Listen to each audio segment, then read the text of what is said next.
Gloria a Dios. Es un gran privilegio encontrarme aquí en la iglesia de Hialeah Springs. Quiero en primer lugar agradecerle a Dios y luego agradecerle a esta iglesia por tener la bondad de prestarnos este santuario para tener esta serie de temas sobre las grandes profecías de la Biblia. Estamos muy agradecidos por el privilegio de estar aquí. También quiero agradecerle a 3ABN Latino. No tengo duda alguna, mis hermanos y hermanas, que Dios ha levantado a 3ABN para esta época. Presentan programación distintiva de la Iglesia Adventista. Una programación especial, con un mensaje especial para este tiempo. Debemos siempre estar agradecidos porque Dios ha levantado a 3ABN y 3ABN Latino para mantener en alto nuestro mensaje especial para este tiempo. Antes de estudiar la palabra del Señor, queremos tener una palabra de oración, aunque sea orado allá, no podemos orar demasiado, así que les invito a inclinar sus rostros y vamos a orar. Nuestro Padre y nuestro Dios, te damos gracias por el privilegio de encontrarnos en tu casa.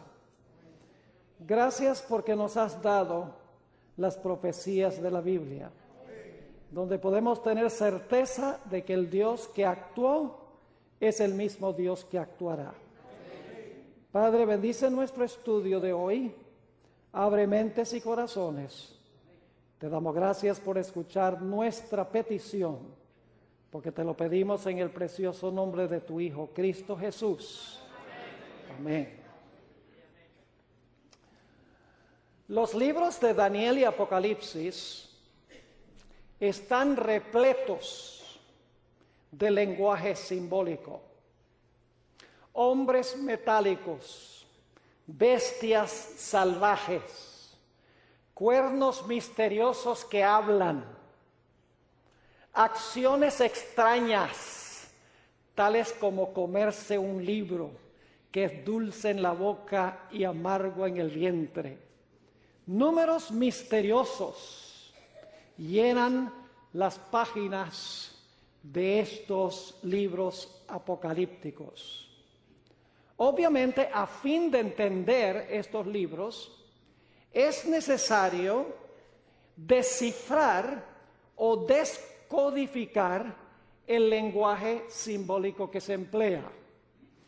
Y esa es una tarea que exige mucho estudio, una tarea compleja, descifrar o descodificar estos símbolos que se encuentran en Daniel y Apocalipsis. En contraste con las secciones apocalípticas de Daniel y Apocalipsis, están las historias que encontramos en la primera mitad del libro de Daniel. Historias sencillas, fáciles de entender.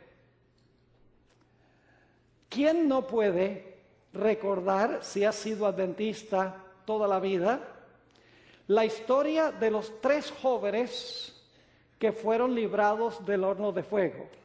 Es una historia sencilla, una historia fácil de comprender.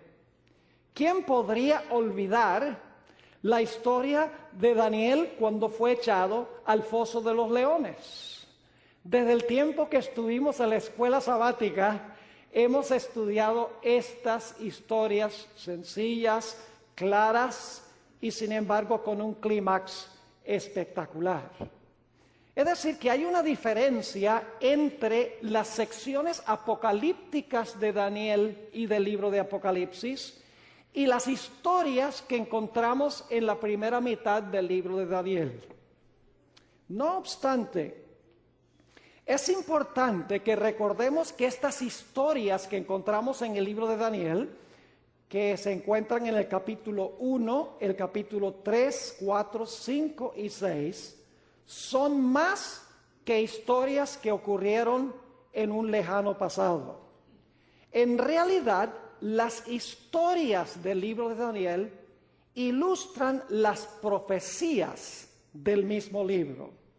Es decir, que las historias de Daniel aclaran el lenguaje simbólico que se encuentra en las partes apocalípticas del libro. Las historias descodifican los símbolos, descifran los símbolos que se encuentran, por ejemplo, en Daniel 2 y en Daniel 7. Es decir, las historias de Daniel 1, Daniel 3, 4, 5 y 6 son tipos locales y literales de eventos que sucederán a nivel mundial y en forma espiritual al final del tiempo. Es decir, que las historias no son solamente historias. Las historias también son profecías, pero son profecías escritas en forma de historia. Las historias, en otras palabras, ilustran las profecías apocalípticas de Daniel y de Apocalipsis. Ahora, lo que quisiéramos en nuestro estudio es analizar algunos de los capítulos históricos del libro de Daniel con el propósito de discernir esta relación entre las historias que encontramos en la primera parte de Daniel y las profecías simbólicas que encontramos en el resto del libro de Daniel y también en el libro de Apocalipsis. Quiero que comencemos en Daniel el capítulo 1. Este capítulo introduce el libro de Daniel.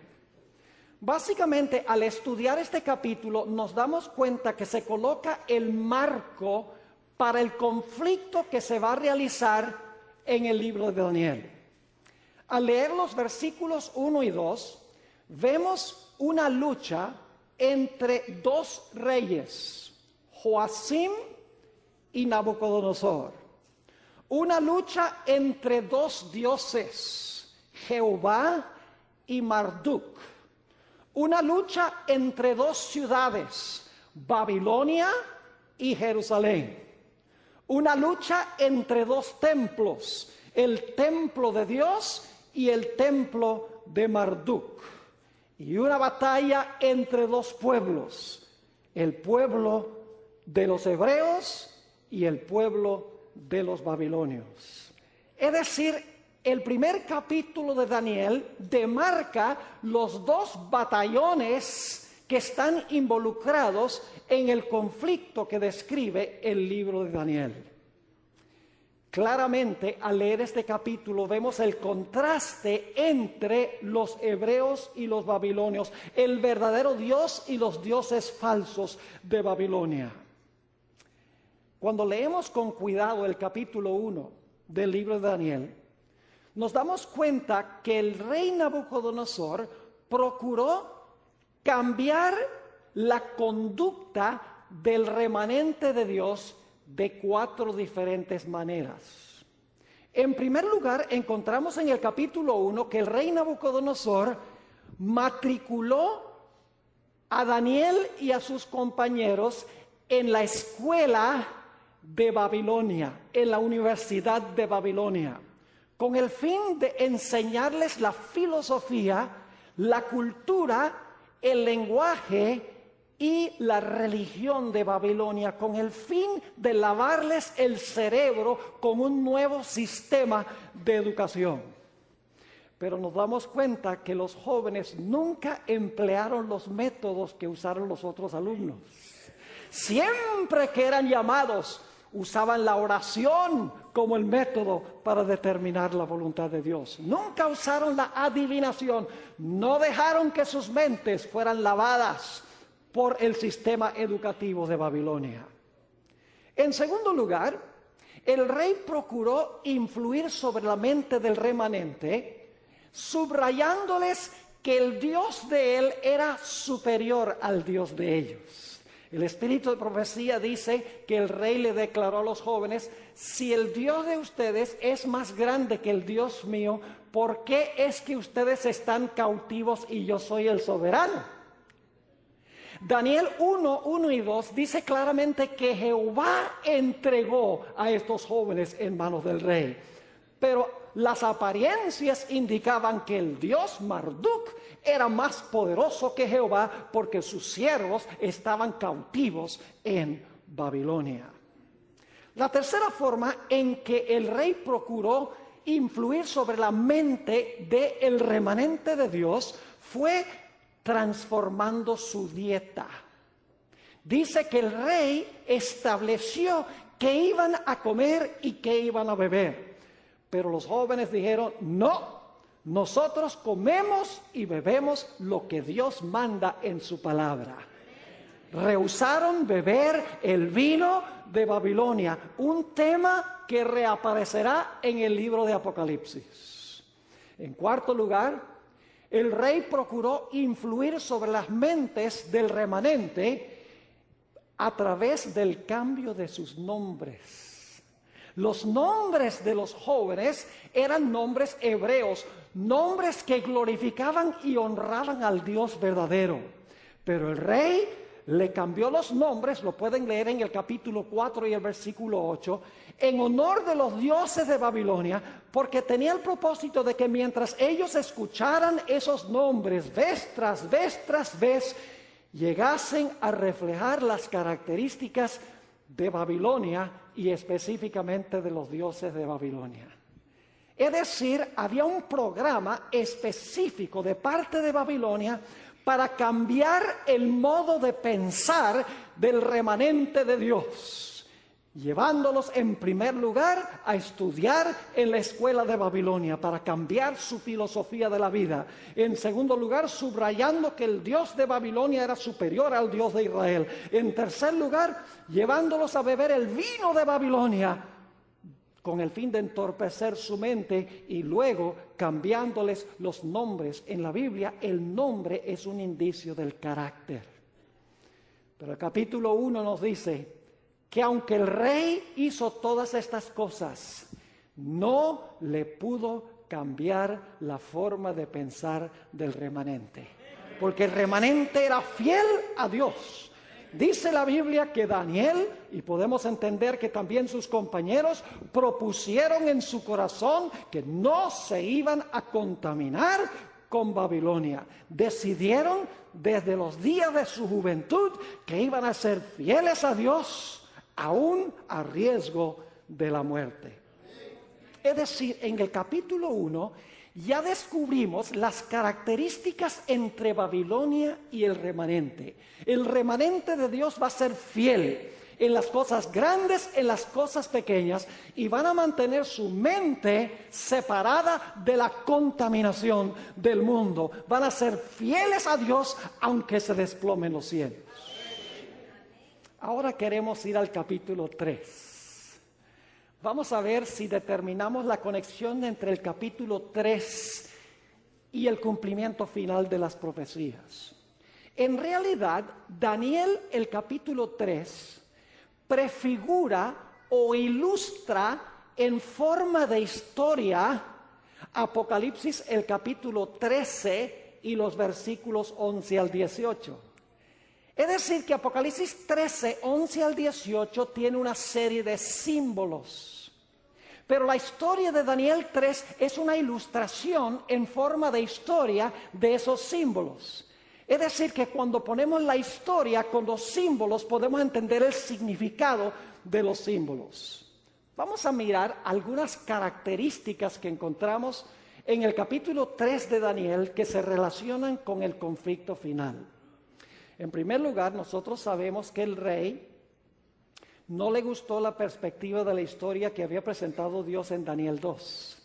En Daniel 2, Dios había dicho que Babilonia iba a ser el primer reino, después se iban a levantar los medos y los persas, luego los griegos y luego entonces Roma. Roma se iba a dividir en 10 reinos, luego iba a salir un cuerno pequeño, etc. A Nabucodonosor no le gustó nada esa perspectiva de la historia porque él pensaba que su reino iba a ser eterno. Y por lo tanto en el capítulo 3 nos dice que Nabucodonosor levantó una imagen no con diferentes metales, sino que levantó una imagen completamente de oro. Estaba desafiando la perspectiva que tenía Dios de la historia. Estaba diciendo, la historia no se va a desarrollar como Dios dice que se va a desarrollar. Ahora, ¿qué elementos comunes tenemos entre Daniel 3 y Apocalipsis el capítulo 13? Voy a relatar algunos de esos aspectos y enseguida vamos a ver la conexión entre la historia y el lenguaje profético del capítulo 13. En ambos capítulos, tanto en Apocalipsis 13 como en Daniel el capítulo 3, hay una bestia. Yo pregunto, ¿por un tiempo Nabucodonosor vivió como bestia? La Biblia dice que Nabucodonosor vivió como bestia por un periodo de 7 años.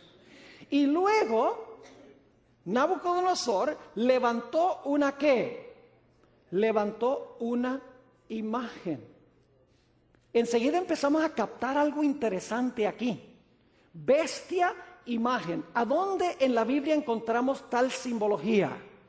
En Apocalipsis el capítulo 13. Es decir, en ambos capítulos tenemos una bestia, tenemos una imagen y también en ambos capítulos hay números misteriosos. En Daniel el capítulo 3 tenemos las dimensiones de la estatua de Nabucodonosor. Medía 6 codos de ancho por 60 codos de alto. No tengo tiempo para cubrirlo, pero detrás de esos números, en la astrología que tenían los babilonios, se encuentra escondido el número 666, que en la antigüedad se le denominaba el gran número del sol. Es decir, que cuando se arrodillaron las personas para adorar la imagen, estaban honrando al dios Sol. Por eso es que la imagen era de oro. En la antigüedad la gente adoraba ídolos de oro porque representaban el sol y adoraban ídolos de plata porque representaban a la luna, porque la luna es color plateado. Es decir, le estaban rindiendo homenaje al dios Sol cuando se arrodillaron ante esa imagen. En ambos capítulos hay números misteriosos. En ambos capítulos se manda a toda nación, lengua y pueblo. Esa es la expresión que se usa en Daniel el capítulo 3 y el versículo 4. Oh naciones, lenguas y pueblos, cuando oigan los instrumentos musicales, inclínense a adorar la imagen, dice Nabucodonosor, que yo he levantado. En otras palabras, en ambos capítulos hay un mandato para que la gente adore, por así decirlo, la imagen de la bestia. En ambos capítulos también se da un decreto de muerte. Un decreto de muerte en contra de aquellos que no estén dispuestos de adorar la imagen. ¿Están empezando a captar una conexión entre la historia de Daniel 3 y Apocalipsis el capítulo 13? En ambas historias hay un remanente fiel que se para ante la bestia y ante su imagen, cuando todos los demás se inclinan y dicen, nosotros no nos inclinaremos ante esta imagen, preferimos morir que desobedecer a Dios.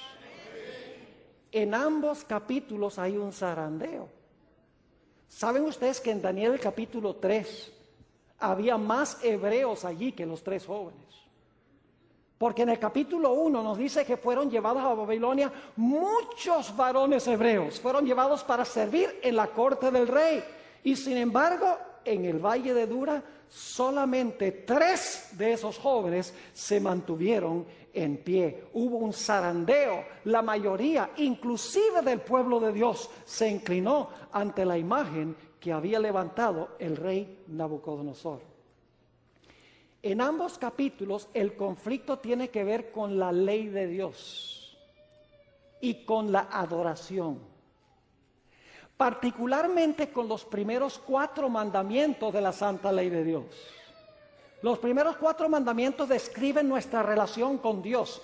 Dicen, no tendrás dioses ajenos delante de mí, no te harás imagen. Y el 4º mandamiento dice, hay que honrar solamente al Creador, guardando su santo sábado. En otras palabras, la crisis o el conflicto en Daniel capítulo 3 y entendemos también en Apocalipsis el capítulo 13, tiene que ver con la ley de Dios, particularmente la primera tabla de la ley y con la adoración. En ambos capítulos son los líderes religiosos los causantes del problema. En Daniel capítulo 3 no se le ocurrió al rey levantar esa imagen. La sierva del Señor nos dice que en realidad los asesores religiosos, los caldeos, le dijeron al rey: ¿por qué tú no haces una imagen que sea toda de oro en vez de tener diferentes metales? ¿Y quiénes fueron los que acusaron a los 3 amigos de Daniel cuando no se inclinaron ante la imagen? Dice en Daniel capítulo 3 que fueron los caldeos. Es decir, los líderes religiosos influyeron sobre el dirigente político para acusar a los que no estuvieron dispuestos de practicar falsa adoración. Es interesante notar la ira que manifestó el rey cuando el remanente rehusó inclinarse ante la imagen de la bestia, por así decirlo. La sierva del Señor, en Signs of the Times, mayo 6, 1897, dice que cuando Nabucodonosor declaró las palabras: ¿y qué Dios os librará de mis manos? Y ahora cito, ella dice: con la mano levantada en desafío contra Dios, fue que el rey pronunció esas palabras. Es más, dice ella, y vio el rostro de Nabucodonosor en visión. Dice ella algo en cuanto al rostro de Nabucodonosor cuando descubrió que había un pequeño remanente que rehusaba adorar la imagen que él había levantado. En el Comentario Bíblico Adventista, tomo 4, página 1179, dice ella: características satánicas hicieron que su rostro pareciera como el rostro de un demonio, y con toda la fuerza que podía decretar, ordenó que el horno fuera calentado 7 veces más que lo acostumbrado. Estaba enfurecido porque había un grupo que había escogido obedecer los mandamientos de Dios y adorar solamente al verdadero Dios. En esta historia encontramos una unión entre el poder religioso y el poder civil. Son los ministros de la época que influyen sobre el rey para que el rey dé este decreto de adoración y dé el decreto de muerte. Es decir, el poder civil no es el originador de este asunto. Los originadores son los dirigentes religiosos. En este capítulo nos damos cuenta que la naturaleza del conflicto final no tiene que ver con petróleo del Medio Oriente, no tiene que ver con los judíos en contra de los palestinos y los árabes. El conflicto final va a tener que ver con la santa ley de Dios, particularmente la primera tabla de la ley de Dios. Y va a estar involucrado el poder político con el poder religioso para imponer la adoración. Es interesante leer lo que dice el espíritu de profecía en cuanto a la liberación de los 3 jóvenes del horno de fuego. ¿Saben ustedes? El héroe de esta historia no es ni más ni menos que Cristo Jesús. Yo recuerdo cuando estaba creciendo en los departamentos de escuelas sabáticas, se nos decía que debíamos ser como los 3 amigos de Daniel. Pero ¿saben algo? Aún con el carácter de los 3 amigos de Daniel, si Cristo no hubiera venido al horno, hubieran quedado asados. ¿No es así? ¡Claro que sí! El héroe en el clímax de la historia es Cristo Jesús. Viene en persona a librar a su remanente que es fiel a Dios. Ahora ustedes notan que el horno fue calentado 7 veces más. Yo no creo que Nabucodonosor tenía un termómetro. No creo que existían en esa época.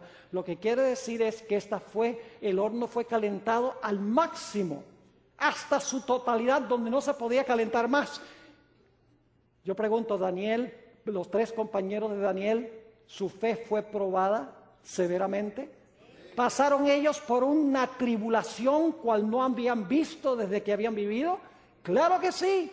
Es decir, pasaron por una tribulación relacionada con el número 7. ¿Pueden ustedes pensar de un terrible periodo de tribulación al final de la historia que está relacionado con el número 7? En el libro de Apocalipsis se mencionan las 7 postreras plagas, cuando se derrama en su totalidad la ira de Dios. Pero la Biblia nos dice que el Señor Jesucristo intervendrá para proteger a su pueblo. Es decir, el horno de fuego representa la aflicción por la cual pasará el pueblo de Dios durante el tiempo de angustia, cuando se paren ante la bestia y su imagen, siendo fieles a Dios. En el Conflicto de los Siglos, página 679, encontramos esta comparación entre el horno en Daniel 3 y lo que representa el horno hoy en día. Hablando del remanente, dice ella, su aflicción es grande. Está hablando ahora de la relación entre Daniel 3 y el remanente final. Dice, su aflicción es grande. Las llamas del horno parecen estar a punto de consumirlos, pero el refinador los sacará como oro purificado por el fuego. El amor de Dios para con sus hijos durante el periodo de su prueba más dura es tan grande y tan tierno como en los días de su mayor prosperidad.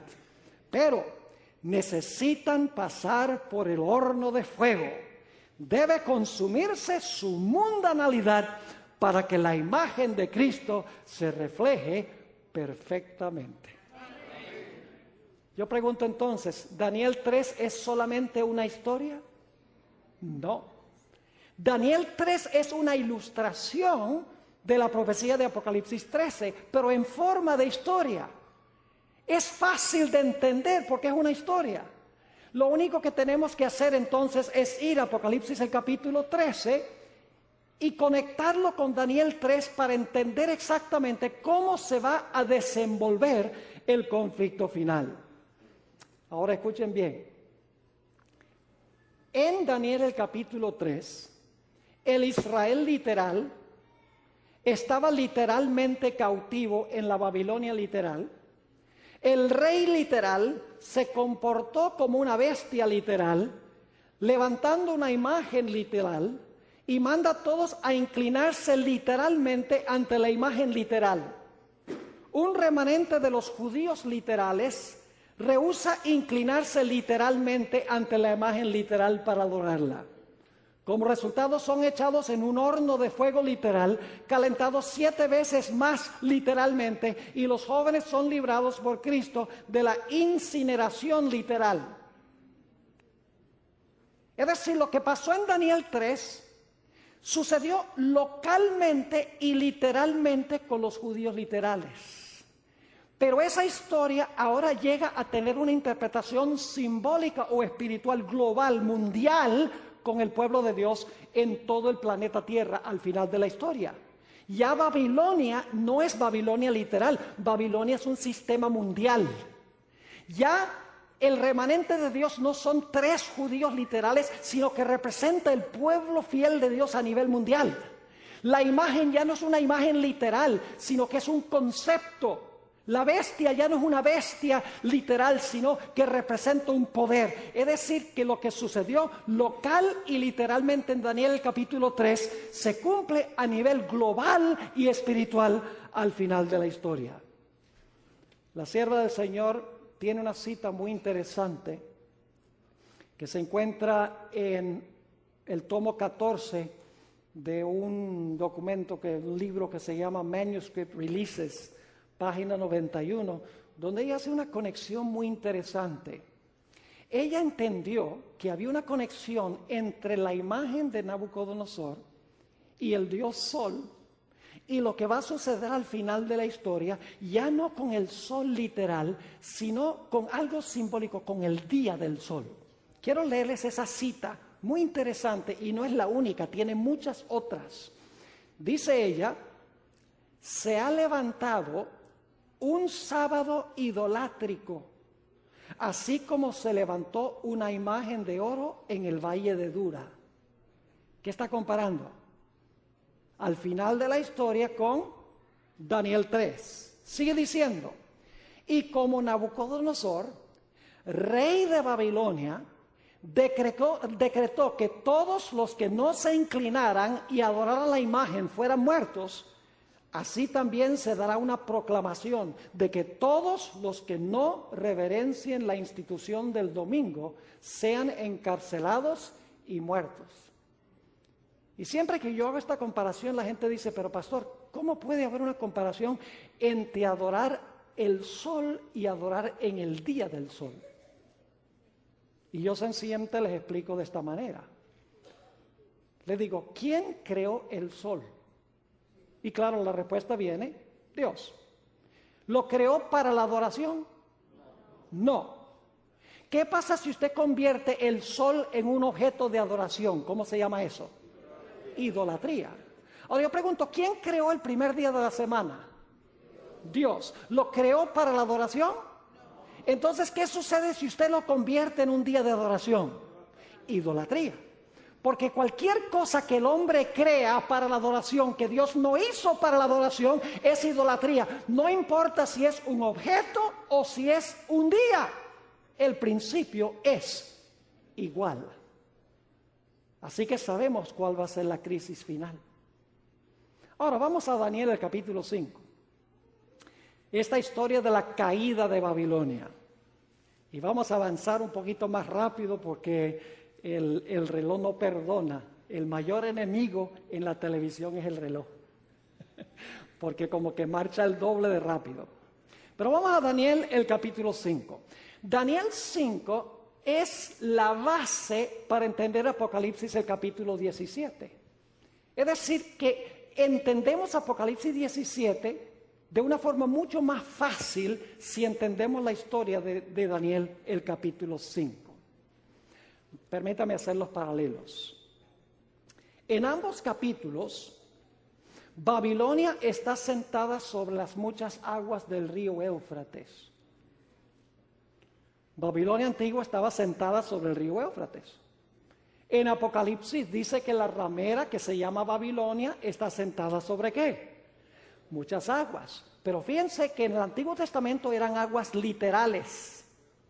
Mientras que al final de la historia las aguas son simbólicas. ¿Representan qué cosa? Naciones, tribus, lenguas y pueblos. Ahora, porque Babilonia estaba sentada sobre el río Éufrates, esa era su fuente de seguridad y de apoyo. Es decir, mientras el río fluía por la ciudad se sentía absolutamente segura. Ahora, mientras la ciudad estaba sitiada, la Biblia nos dice que Belsasar celebró un banquete. Y en el banquete le dio vino fermentado a los que estaban presentes en los vasos sagrados. Es más, dice la Biblia que estaba bebiendo vino antes de que mandara a traer los vasos sagrados. Es decir, el vino no permitió que el rey Belsasar pudiera distinguir entre lo que es santo y lo que es común. El efecto del vino no le permitió distinguir entre lo sagrado y lo que no es sagrado. Yo pregunto, ¿en el libro de Apocalipsis se menciona también vino? El vino del furor de su fornicación, que le da también a las naciones, y como resultado de beber el vino, el mundo no va a poder distinguir entre lo que es ¿qué? Entre lo que es santo y lo que es común. Y saben que Daniel el capítulo 5 muestra lo que sucede cuando se bebe vino. Se demuestra que no es capaz de distinguir lo santo de lo común. Pero hay otra historia bíblica que ilustra el mismo principio. La historia de Nadab y Abiú. Nos dice allí que Nadab y Abiú bebieron vino. Y como resultado de eso, le presentaron a Dios fuego común como si fuera santo. En Daniel el capítulo 5 tenemos el lado contrario de la moneda. El rey Belsasar presenta lo que es santo y lo usa como si fuera ¿qué? Como si fuera común. Es decir, el vino no permite distinguir lo santo de lo común. Ahora yo pregunto, ¿cuál día santificó Dios y estableció Dios como un día santo? El sábado. ¿Pero qué hace el mundo cristiano? El mundo cristiano le pone al sábado cualidades seculares. Mientras que toma un día secular y se lo presenta a Dios como si fuera ¿qué? Como si fuera santo. Y todo viene como resultado del efecto del vino de Babilonia. No es vino literal ya, sino que es un vino simbólico, sus falsas enseñanzas y sus falsas doctrinas. Es decir, que el rey Belsasar en esa noche fatídica no pudo distinguir entre lo santo y lo común porque estaba bajo la influencia del vino. Los medos y los persas estaban fuera de la ciudad. Se sentía segura Babilonia porque tenía ese río de apoyo que fluía por en medio de la ciudad. Y ustedes notan que después que Belsasar y los que estaban con él bebieron el vino, practicaron idolatría y falsa adoración. Ese es el resultado ineludible y final. En Daniel capítulo 5, ¿ustedes recuerdan la escritura sobre la pared donde Dios anunció que Babilonia iba a caer esa misma noche? En el libro de Apocalipsis nos dice que lo mismo va a suceder con la Babilonia final. El que es justo sea justo todavía. El que es limpio sea limpio todavía. El que es santo sea santo todavía. El que es injusto sea injusto todavía. El que es inmundo sea inmundo todavía. Es decir, que va a haber un decreto divino que va a cerrar la puerta de la gracia antes de que venga la destrucción final. En ambos capítulos, el pueblo de Dios es libertado por alguien que viene del oriente. Saben que la Biblia dice que Ciro vino a la ciudad de Babilonia del oriente para liberar al pueblo de Israel que se encontraba cautivo allí. ¿Y qué fue lo que hizo Ciro? Nos dice la historia y también el libro de Jeremías que Ciro secó el río Éufrates, lo desvió y el cauce del río quedó seco. Las tropas de los medos y los persas pudieron entrar por el cauce seco del río y como resultado Babilonia cayó. Yo pregunto, en el libro de Apocalipsis nos dice que la ramera que está sentada sobre las muchas aguas del Éufrates, es decir, Babilonia que está sentada sobre muchas aguas, se siente segura porque está sentada sobre las muchedumbres, naciones, lenguas y pueblos. Yo pregunto, ¿la Biblia nos dice que va a llegar el momento en que se van a secar las aguas? Claro que sí. En la sexta plaga dice que las aguas de ellas se secaron para preparar el camino para los reyes que vienen ¿de dónde? Que vienen del oriente. La liberación viene también del oriente. Cristo y sus ángeles viniendo a librar a su pueblo del cautiverio que han tenido en Babilonia. Es decir, que Daniel, el capítulo 5, es sencillamente un relato histórico que ilustra lo que va a suceder al final de la historia a nivel global y a nivel espiritual. Vamos a resumir el contenido del capítulo 5. En la noche fatídica de la caída de la Babilonia literal, el rey literal estaba bebiendo vino literal en copas literales, adorando ídolos literales, cuando hubo una escritura literal sobre una pared literal que pronunció la caída de Babilonia literal, cuando Ciro vino del oriente literal, secó el río Éufrates literal y así cayó Babilonia literal y fue librado Israel literal. Pero lo que fue literal en la historia se cumple a nivel global con el Israel espiritual al final de la historia. Ya el vino no es vino, ya no es Ernest and Julio Gallo, no es vino literal. Ya la ramera no es una ramera literal, Babilonia no es una ciudad literal. El remanente no son judíos literales, el río no es un río literal, el secamiento no es un secamiento literal, pero la historia nos da el tipo para entender el antitipo, nos da la historia literal para entender lo que va a suceder al final de la historia a nivel global y espiritual. ¿Están entendiendo el principio? Ahora necesitamos, para terminar, ir al último relato que vamos a mirar, que es el relato de Daniel, el capítulo 6. Saben que Daniel, el carácter de Daniel representa al pueblo remanente de Dios. Yo pregunto, ¿dicen Daniel que Daniel estaba lleno del Espíritu Santo? Lo dice varias veces. ¿Qué caracterizará al pueblo de Dios al final de la historia? Estarán llenos del Espíritu Santo. Daniel era un hombre cuya vida era de profunda oración. Mire, estuvo dispuesto de morir por orar. 3 veces al día con sus ventanas abiertas. Daniel estaba lleno del Espíritu Santo, era un hombre de oración y era un hombre que estudiaba las Escrituras. Porque en Daniel 9, cuando no entendía bien la profecía de los 2300 días, dice que estaba indagando para descubrir cómo interpretar los 70 años de Jeremías y relacionarlo con la profecía de los 2300 días. Daniel tenía también el testimonio de Jesucristo. Es más, muchas de las cosas que sucedieron con Daniel cuando estaba en visión, sucedieron con Elena G. de White. Por ejemplo, no respiraba y tenía fuerza sobrenatural. Tenía el testimonio de Jesucristo como lo tiene el remanente de Dios en los últimos días. Además de eso, Daniel estaba profundamente interesado en la profecía de los 2300 días, entender la profecía de los 2300 días. Yo pregunto, ¿cuál era la pasión de Elena G. de White, por lo menos al comienzo, después del chasco? Era su deseo entender la profecía de los 2300 días. Daniel también era fiel en su vida diaria. Cuando vino el momento en que lo acusaron, no pudieron hallar nada en que pudieran acusarlo en el cumplimiento de sus deberes diarios. Era responsable no solamente en los aspectos religiosos, sino en su vida secular. Noten lo que dice Daniel, el capítulo 6 y el versículo 4.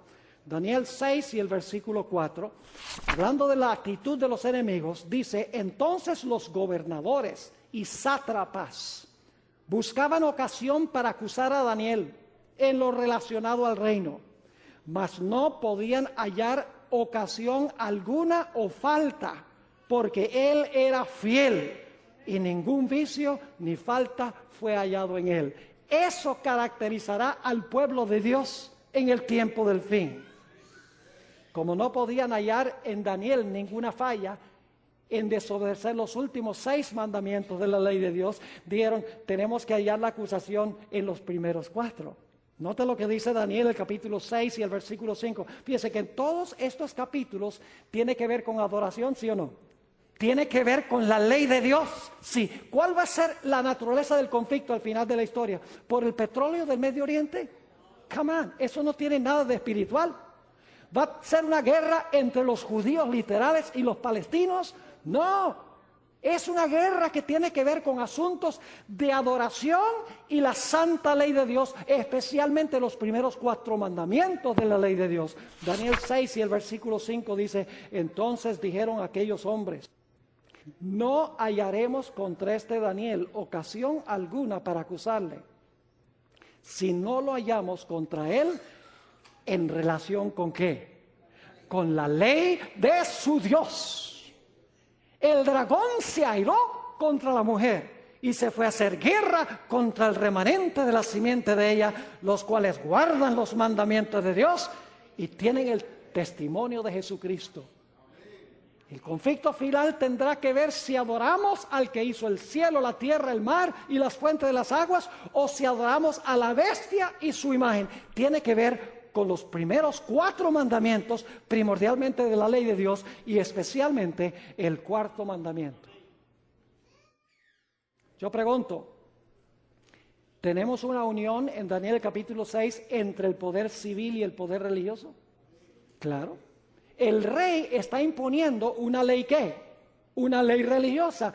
Es decir, que el poder civil está imponiendo una ley que tiene que ver con religión, que es algo completamente ilegítimo. Cuando la iglesia se une con el Estado, el resultado siempre finalmente es la persecución a través de la historia. Tenemos en Daniel 6 una unión del poder civil y el poder religioso. El poder religioso obrando sobre el poder civil para castigar a los que no estén de acuerdo con la ley que ellos quieren imponer. Yo pregunto, en Daniel el capítulo 6 hubo un remanente fiel que insistió en seguir adorando a Dios como manda su palabra?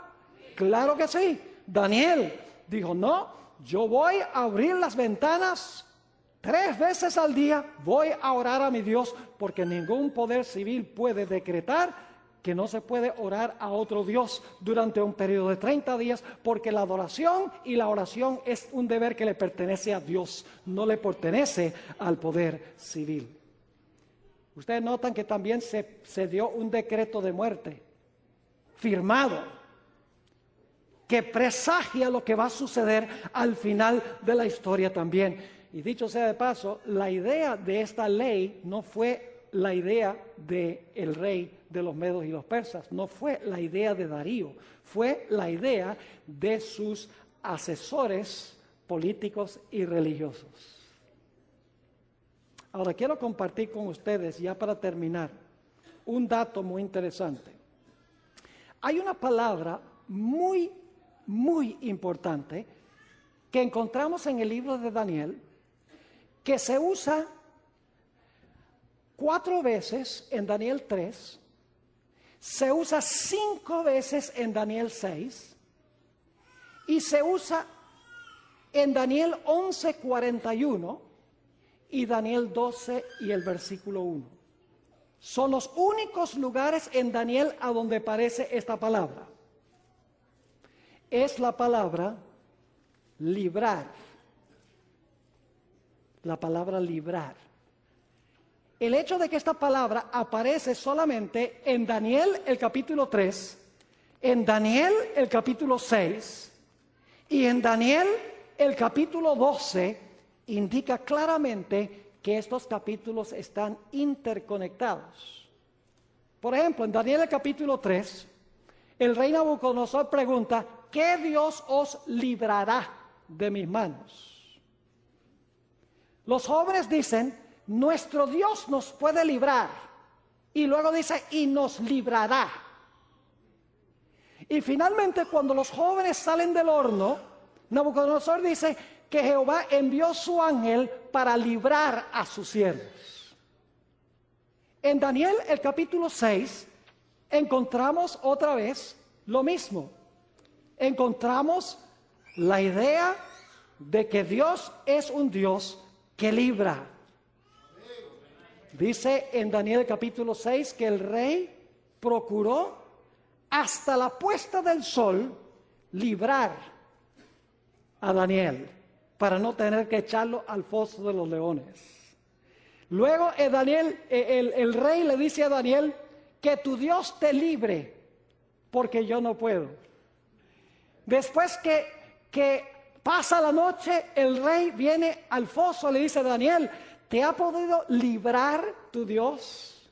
Y luego finalmente el rey dice, el Dios de Daniel es un Dios que en verdad salva y libra. Es decir, el tema central es la liberación del pueblo de Dios por Cristo Jesús de los poderes del mundo que unen la iglesia y el Estado y procuran impedir que el pueblo de Dios guarde su santa ley y adore a Dios como Dios ha mandado. Y el cumplimiento final de esto es cuando dice que el rey del norte saldrá para aniquilar al pueblo de Dios. En Daniel 11:44 dice, en aquel tiempo se levantará Miguel, aquel príncipe que está por los hijos de tu pueblo. Y será tiempo de angustia, cual no ha habido desde que existe nación. Mas en aquel tiempo